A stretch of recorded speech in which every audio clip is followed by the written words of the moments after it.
Salut les accordéons et bienvenue sur la petite chronique de Spyro le Dragon.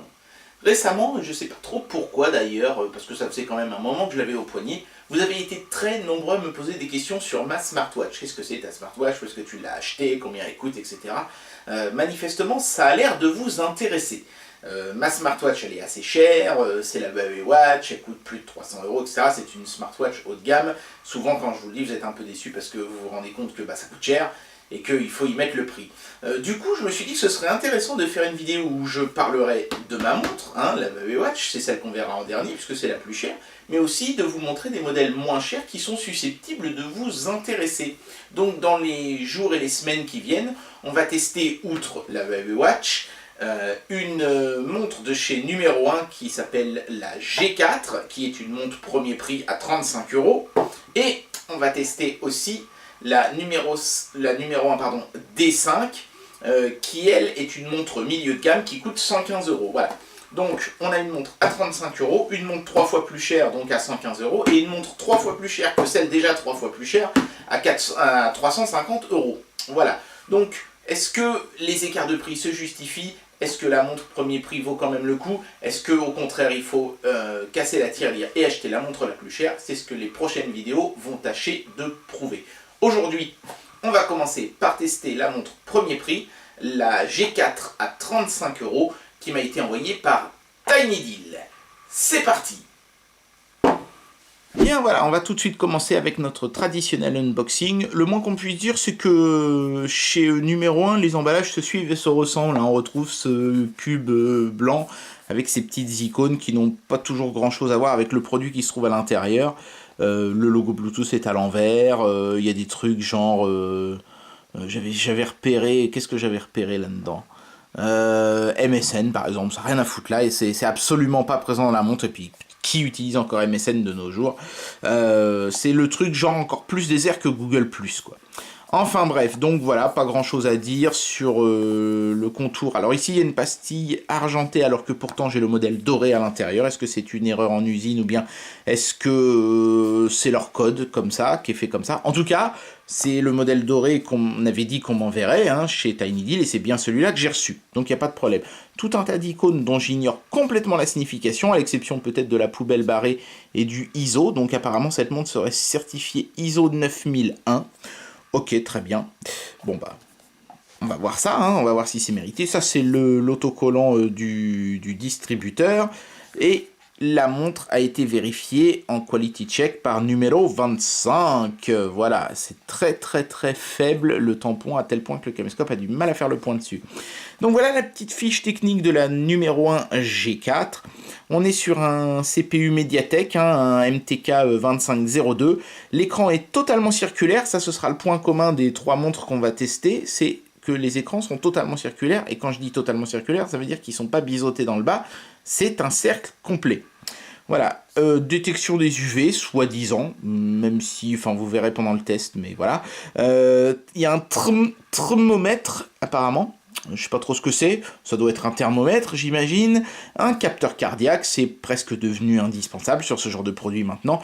Petit point positif, on peut mettre une carte SIM. La taille du produit est indiquée, et alors il y a un truc qui n'est pas indiqué mais qui est également possible et qui est l'un des points forts de ce produit, c'est qu'en plus de mettre une carte SIM, on peut mettre une carte micro SD. Et étendre donc considérablement la mémoire interne de ce truc là qui est très faible, je crois, je sais plus si c'est 32 ou 64 mégaoctets, enfin c'est le genre de truc qui va être plein super vite, donc inexploitable sans la memory card. Mais au moins il y a la possibilité d'étendre la mémoire. Ce sera d'ailleurs la seule des trois montres qu'on va tester qui a cette particularité là, alors que c'est pourtant la moins chère des trois. C'est plutôt déjà intéressant. Allez, on procède tout de suite à l'ouverture. Ça se balade un petit peu là-dedans, et alors c'est pas évident à démouler en plus. Allez, viens là toi. Faut attraper le bas, voilà, on finit quand même par y arriver. On tombe tout de suite sur la montre. Voilà, donc je vais la mettre de côté et on va y revenir dans un instant. Outre la montre, donc qui est calée dans ce plastique recouvert un petit peu d'une sorte de velours artificiel, mais au moins qui évitera que la montre se raye dans le transport, ça c'est plutôt bien. Il y a le chargeur, qui est un câble USB avec un petit embout. Voilà, c'est un embout propriétaire, magnétique, hein, on peut voir les deux petits aimants néodymium de chaque côté, et puis les petits picots. Ok, très bien, et donc à l'autre bout c'est de l'USB. Et puis il y a une petite notice qui est en anglais. Voilà, merci d'avoir acheté notre produit, comment ça fonctionne le Bluetooth, etc. Donc, on peut pousser ces notifications du téléphone sur la montre en Bluetooth. Bon, c'est exactement la même chose que les smartwatches chinoises qu'on avait déjà vues jusqu'à présent, puisque vous vous en doutez, hein, sur cette smartwatch premier prix, on va retrouver l'interface, le petit système d'exploitation là de chez Mediatek, mais avec une petite nuance que je vais vous montrer et qui va vous sauter aux yeux dès qu'on va allumer la montre, vous allez voir. Alors, avant justement d'allumer la montre, un petit mot sur le câble de recharge. Je vais dépatouiller un petit peu, voilà. Donc, il est d'une belle longueur pour une smartwatch, hein, c'est pas mal. Ça fait quelque chose comme 1 mètre. Donc ça c'est bien, c'est assez inattendu. En général, ils vous mettent un pauvre petit bout de câble de 50 cm. Là, ils ont été sympas avec vous. Par contre, ce que j'aime moins, c'est l'embout de charge. Alors... Je vais devoir vous montrer un petit peu la montre, mais tant pis, hein, je suis obligé pour vous parler du chargeur. Je me débarrasse de ça tout de suite et après on se concentrera sur la montre en elle-même. On va défaire le bracelet, voilà. Ce que j'aime pas trop avec ce truc-là, c'est que ça tient pas des masses bien, je trouve. C'est-à-dire qu'on le met en vis-à-vis comme ça. Ah, d'ailleurs, en plus, je suis à l'envers, c'est dans ce sens-là. Voilà. Mais vous voyez, c'est flagrant. Si je lâche... ça fout le camp très facilement. En fait, il faut vraiment se débrouiller pour qu'il n'y ait pas de contrainte sur le câble pour que ça charge. Voilà. Donc si on y va mollo, ça tient, mais c'est faiblard. Hein. Il aurait fallu mettre des aimants un petit peu plus puissants. C'est un des points faibles de cette montre, je trouve, le système de recharge. Ça marche, hein, j'arrive quand même à la recharger, mais c'est pas terrible. Il aurait avec des aimants un peu plus grands ou un peu plus puissants, ça aurait pu être suffisant comme système de charge. Là, ça tient pas très bien. Mais au moins, ça a le mérite de pas prendre beaucoup de place. Mais bon, c'est pas très pratique, je trouve. Bien, alors maintenant qu'on a vu un petit peu le contenu de l'emballage, concentrons-nous sur la montre en elle-même. Donc, de prime abord comme ça, les finitions sont plutôt bonnes, voire très bonnes, puisqu'on a la partie supérieure du boîtier de la montre qui est en métal. Donc là, c'est le modèle doré avec bracelet marron. Si vous la préférez en noir, le bracelet sera noir. Et si vous la préférez en silver, je pense d'ailleurs que c'est la couleur la plus recommandée, silver, parce que ça passe partout, vous aurez un bracelet en cuir blanc. Donc au moins, il y a eu un effort de la part de numéro 1 de proposer un bracelet dont la couleur match avec la montre en elle-même. D'ailleurs, ce bracelet, il est plutôt de bonne qualité. C'est un cuir assez souple, assez agréable. Est-ce que c'est un vrai ou un faux cuir? C'est difficile à dire. Je pense que c'est un vrai, mais voilà, de qualité standard. Hein. C'est pas de la maroquinerie italienne, hein, ça c'est clair. Mais il est quand même pas mal. Je veux dire, il est pas raide avec des plis qui vont se marquer super vite. Vous voyez, même si je force un peu dessus, il se marque pas. Et il reste plutôt lisse, ça c'est plutôt bon signe. Après, si ça vous plaît pas, ce bracelet-là, il est parfaitement changeable. Je crois que j'en ai un, attendez. Ouais. J'ai toujours des trucs qui traînent à droite à gauche. J'ai un bracelet métal par exemple ici, et je suis sûr que... Voilà, vous voyez, c'est la même largeur, c'est la largeur standard, c'est-à-dire je pense que c'est du 22 mm. Donc il est tout à fait possible, si on n'aime pas un bracelet cuir comme ça, bah, de venir mettre un petit bracelet métal comme celui-ci, que j'avais récupéré sur une montre premier prix il y a assez longtemps d'ailleurs, et que je garde en me disant que peut-être un jour je serai content de l'avoir. Vous savez, c'est ce genre de truc qu'on fout dans un pot chez soi et qu'on oublie même qu'on a parfois. Mais je l'ai recherché parce que je savais que j'allais tester les smartwatches, je l'ai recherché en me disant peut-être que ça me permettra d'illustrer un test, et bah bingo, en plus j'ai du bol, c'est la bonne largeur. Donc bon, je vais pas m'amuser à changer le bracelet pour vous montrer, hein. C'est un système standard de goupille. Je peux essayer de vous montrer si le caméscope fait le point, vous voyez, c'est fixé avec une goupille métallique. On la voit peut-être pas forcément parce que le cuir est bien ajusté, mais on peut changer le bracelet sur cette montre. Voilà. Il y a une petite languette ici. Voilà, il y a une sorte de petit truc qui protège l'écran. tac, voilà. Alors ça laisse des résidus, c'est pas terrible. Je vais essayer de les enlever. Voilà, ça c'est un peu merdique, ils auraient pu mettre un protège-écran un peu mieux. Voilà, donc se dévoile effectivement un cadran rond, sous lequel on trouve donc un écran IPS de 240 par 240 pixels. Mais le mieux, c'est encore d'allumer pour vous montrer. Alors, un petit mot quand même avant sur le fond du boîtier, parce que c'est important. Alors, je vais réouvrir le bracelet pour mieux vous montrer. Voilà, donc le fond du boîtier, lui, il est en plastique. Donc c'est là qu'on voit quand même qu'on est sur une montre premier prix. Donc ici, on voit les plots de recharge. Là, vous avez le haut-parleur, les vis qui servent à rien. Vous n'êtes pas supposé les défaire. D'ailleurs, vous voyez, celle-ci est bloquée par un autocollant de garantie. Voilà, c'est marqué 6D, je ne sais pas pourquoi. Ici, il y a une trappe qui s'ouvre. Là, vous voyez le capteur cardiaque, je disais. Sur le côté, ici, on a le micro. Ici, on a deux boutons. Je vais y revenir quand on va naviguer dans l'interface. Donc ici, il y a une petite fente qui permet d'ouvrir la trappe. Tac. On tombe sur la batterie, tout de suite. Je ne sais pas combien il fait de milliampères, c'est pas spécifié. Alors, il faut y aller très doucement. Vous voyez, c'est marqué un please be careful. Parce qu'on peut voir d'ailleurs ici en haut, il y a des fils. C'est simplement soudé directement au PCB de la montre par deux fils ici. Donc, je vais y aller mollo et essayer de pas tout arracher, ce serait ballot. Voilà, donc ici, dans le fond de la montre, vous pouvez voir l'emplacement pour la carte SIM. Et ici, l'emplacement pour mettre une micro SD. Voilà, donc ça, c'est plutôt pas mal.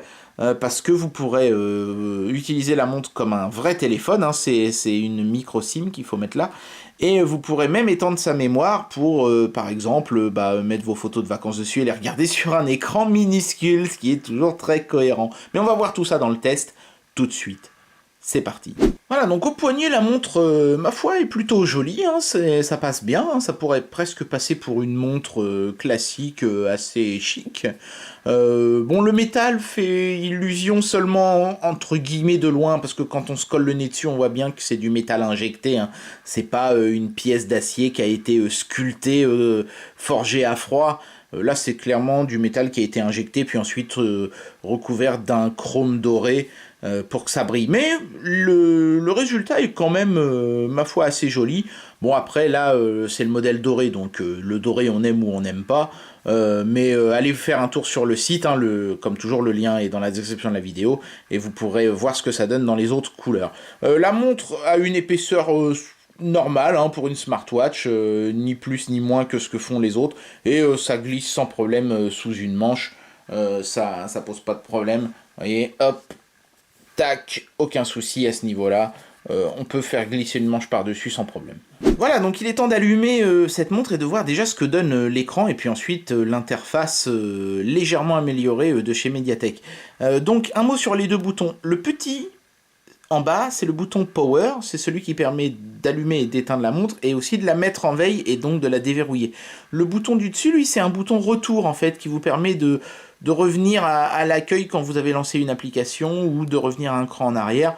Et puis bien sûr, l'écran est tactile, donc ça vous fait, trois méthodes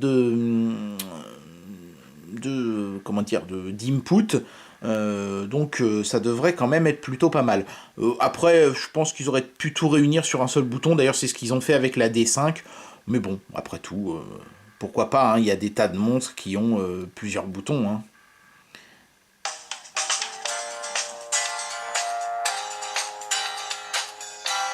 Oh, comme c'est sympathique, cette petite musique entraînante. Bon, au moins, ils nous ont épargné le petit jingle volé à Samsung, qui malheureusement fera son retour sur la D5, vous verrez. Donc, effectivement, l'écran est parfaitement circulaire, même si là, ça se voit pas forcément. Hop. Voilà, donc ça c'est la nouvelle interface entre guillemets, hein, de chez Mediatek. Donc je vous disais qu'il l'avait légèrement modifié. En fait, au lieu d'avoir 4 points sur l'écran et on passe d'un écran à l'autre comme ça avec cette petite interface un peu à la Apple, là on est sur quelque chose qui fait plutôt penser à la toute dernière Gear Live de Samsung. Hop. Voilà, donc si je glisse, en fait, tac, vous voyez, ça fait comme une sorte de petit carrousel où les Les icônes comme ça se succèdent, c'est pas mal.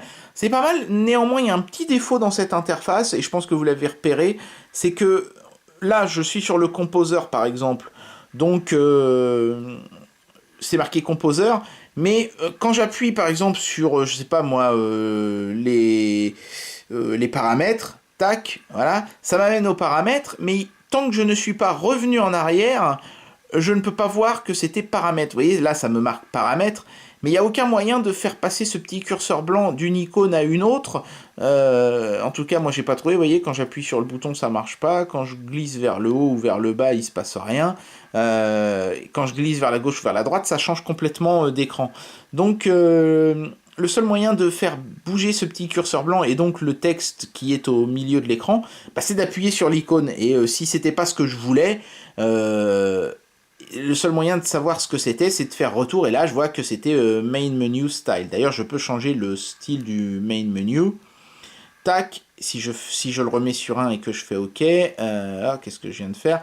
Voilà, donc là je retrouve l'interface à l'ancienne, vous voyez, avec 4 icônes, pas très fluide d'ailleurs, qui me permet là en revanche, sous chaque icône, d'avoir le texte qui correspond à la fonction en question. D'ailleurs, vous noterez que, je vais remettre le carrousel parce que je trouve que c'est plus élégant sur un cadran comme ça, vous noterez que la traduction française est plutôt correcte pour une fois, voire même très bonne, et ça c'est plutôt bien, ça fait plutôt plaisir. Bien, alors faisons un rapide tour des fonctionnalités de la montre, et on va commencer par la plus importante de toutes, c'est de donner l'heure. Donc quand on sort la montre de veille, on tombe sur un cadran, et quand on appuie sur ce cadran, on peut le changer, parce que la grande particularité des smartwatches, vu que c'est un écran, c'est de pouvoir changer le cadran à volonté. Bon là, il n'y en a que 4, dont un qui indique le niveau de batterie et le nombre de pas que vous avez fait dans la journée. Donc, bon, c'est pas mal, mais évidemment, c'est pas la montre idéale si vous rêvez d'une personnalisation à l'extrême. Mais enfin, bon, déjà, les cadrans sont totalement ronds, donc c'est quand même plutôt sympa à regarder. Donc ça c'est la première chose. Ensuite quand on glisse vers la gauche comme ça, c'est là qu'on arrive sur le launcher. Donc Composer, bon bah c'est pour passer des appels téléphoniques, on l'a déjà vu, je vous le remontre vite fait. Tac, voilà, simple, efficace, avec un petit code couleur plutôt sympathique, c'est pas mal. À côté, on a les SMS, donc boîte de réception, brouillon et boîte de sortie.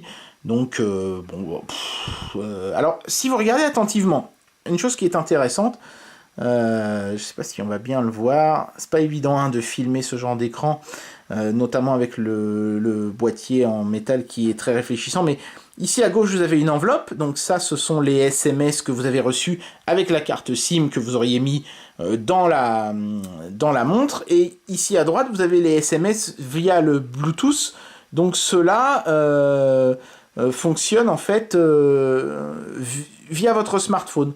Voilà, donc vous pouvez passer de l'un à l'autre, ça c'est plutôt pas mal. Au niveau des contacts, bon bah ce sont les contacts, voilà, après vous pouvez leur téléphoner ou leur envoyer un message, ou éditer le contact.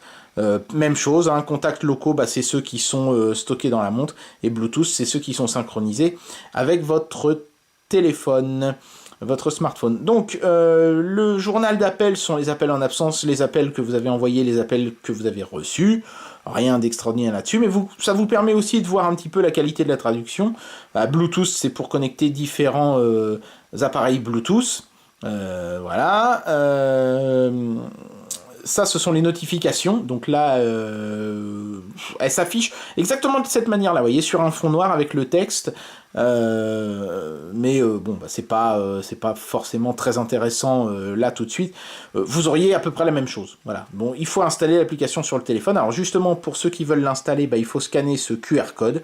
Donc si vous voulez jeter un petit coup d'œil à l'appli, bah, allez-y, flashez-le depuis la vidéo et vous pourrez voir. Mais on l'avait déjà vu sur les précédentes smartwatches, donc je vais pas m'attarder là-dessus. Hein. C'est juste une appli sur laquelle on peut choisir quelles applis peuvent envoyer ou pas des notifs, etc.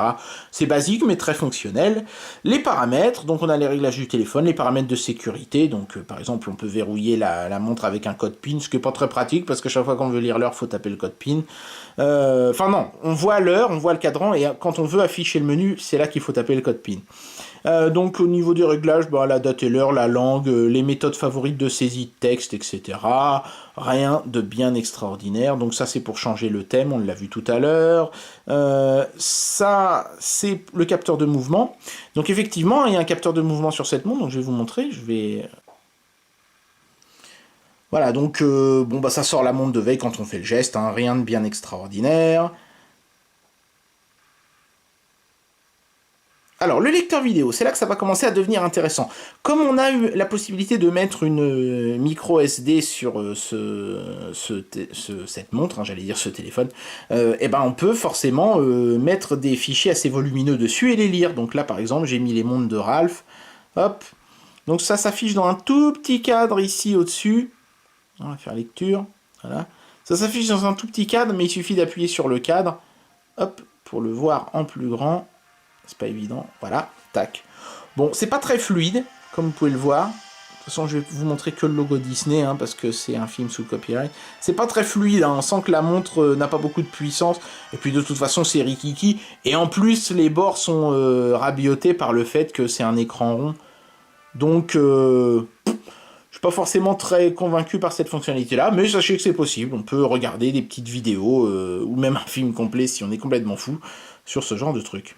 Alors la galerie de photos c'est déjà un peu plus intéressant, hein, ça permet de voir voilà, des photos que vous auriez prises avec un appareil photo ou que vous auriez synchronisé depuis votre téléphone ou que vous auriez mis donc sur votre carte mémoire qui est dans l'appareil. Voilà, et je crois qu'on peut passer à la photo suivante. Non, il faut forcément revenir. Voilà, c'est pas très ergonomique, hein, encore une fois, dû au fait que bah, on n'est pas sur... Ah si, pardon, on peut glisser comme ça, voilà, il faut faire un petit swipe. Donc c'est faisable, hein, même chose après, le problème c'est que l'écran est rikiki, quoi. Mais par contre, ce qu'on peut voir, c'est qu'il a des bons angles de vision, vous voyez, même en inclinant beaucoup la montre, on continue à distinguer l'image dessus. Donc c'est exploitable malgré tout, même si c'est pas forcément super pratique. La musique, c'est vide, hein, j'ai pas mis de musique, de toute façon le lecteur audio, vous voyez, il a exactement la même interface que le lecteur vidéo. Donc la capture distante, c'est pour prendre des photos, en fait c'est pour vous servir de cette montre un peu comme une télécommande. Ça peut être sympa, j'imagine, pour prendre des selfies ou des trucs comme ça, pourquoi pas. Ça, c'est un enregistreur audio, donc on peut enregistrer des sons et les réécouter ensuite. Les images de fond, alors oui, on peut mettre une image de fond, je vais faire OK, vous voyez. Tac, il y en a deux de proposés, voilà, donc ça met une image de fond sur le truc. Je suis pas forcément très fan de ça, parce que je trouve que ça charge un petit peu trop l'écran, alors que il est déjà petit et pas forcément toujours très clair. Et puis en plus, ça renforce la vision de cette bordure noire sur tout le contour. Donc l'image 1, en fait, c'est du noir.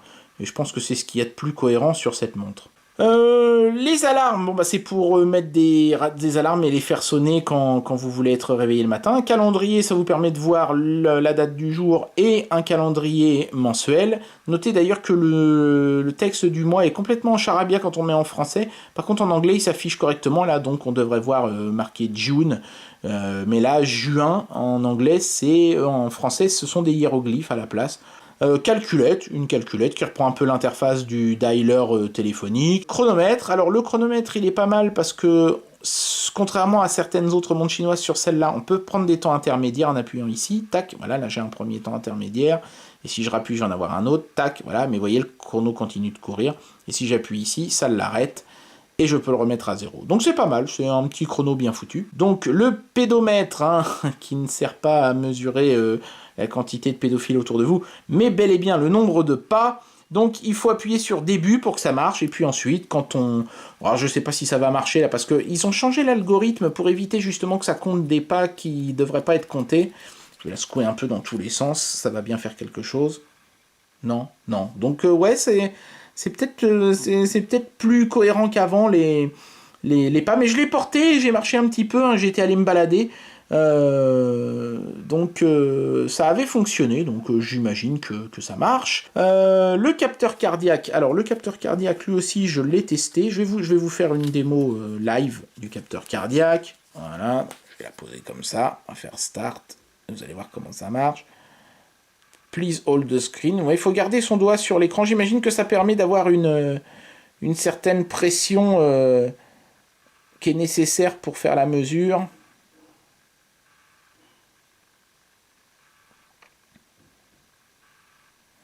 Vous voyez, ça met un peu plus de temps que sur une montre haut de gamme. Mais par contre, le résultat est très bon, puisque quand je le compare avec mon Galaxy S6 Edge, par exemple, qui a un capteur cardiaque, en général, l'écart n'est même pas de 1, quoi. Donc là, par exemple, sur mon Samsung, j'aurais eu soit 72, soit 74.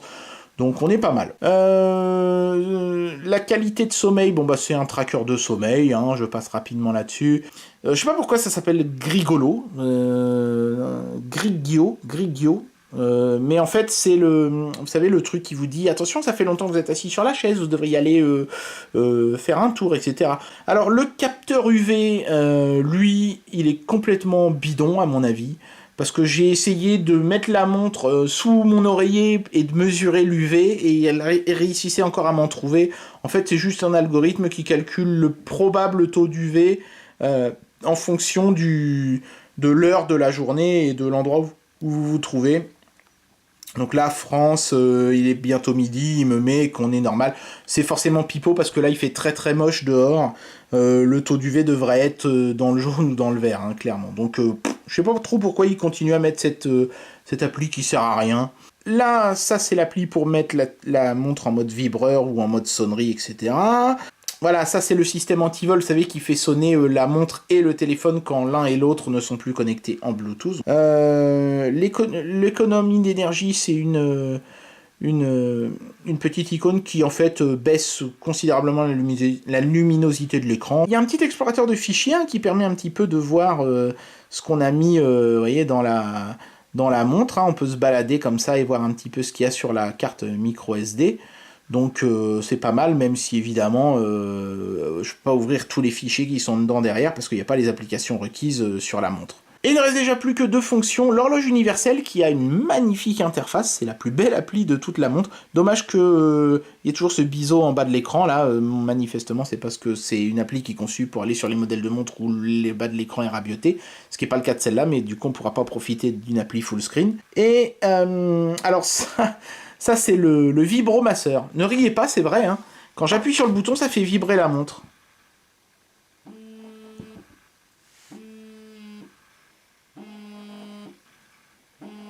Si ça, c'est pas de la haute technologie.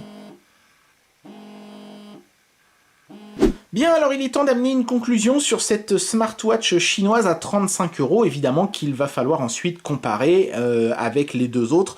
Mais la conclusion finale avec les 3 montres, je la ferai évidemment après le test de la 3e. Donc il faudra regarder la 3e vidéo test pour avoir cette comparaison globale, cette vision globale du marché.